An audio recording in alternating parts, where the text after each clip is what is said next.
धारणी तालुक्यात चालणाऱ्या अवैध रेती तस्करीवर पोलीस व महसूल विभागाची धडक कारवाई। एका महिन्यात 8 ट्रॅक्टर जप्त।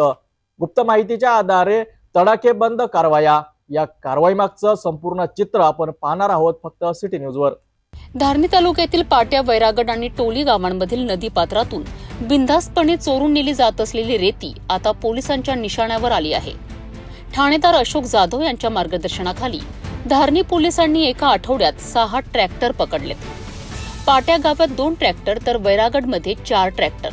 तसेच महसूल विभागाच्या माहितीवरनं टोली गावात गडगा नदीतून रेती चोरून नेत असलेले 2 ट्रॅक्टर मंडळ अधिकारी, उमाडे व पथकाने पकडलेत। सर्व ट्रॅक्टर धारणी तहसील कार्यालयात आणण्यात आले असून पुढील कायदेशीर कारवाई सुरू आहे।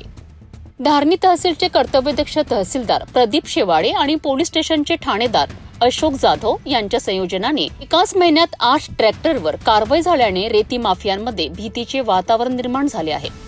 मात्र सूत्रांच्या माहितीनुसार मध्य प्रदेशातील सीमावर्ती गावातून आणि धारणी तालुक्यातील रत्नापूर, दिया, हरदोली, कढाव, हरिसाल या गावांतील नद्यांमध्ये दिवसा रेती साठवली जाते आणि रात्री चोरीने ट्रॅक्टरने बाहेर नेली जाते। महत्त्वाचे म्हणजे रेती बंदी असतानाही अनेक शासकीय व निमशासकीय कामांवर रेतीचा वापर सुरू आहे आणि जर या रेतीची रॉयल्टी तपासली तर अवैध व्यवहाराचा पर्दाफाश होण्याची शक्यता नाकारता येत नाही। धारणी पोलीस व महसूल विभागाने केलेली ही कारवाई खरोखरच उल्लेखनीय आहे। पण मुख्य प्रश्न हाच, रेती चोरी कधी थांबणार?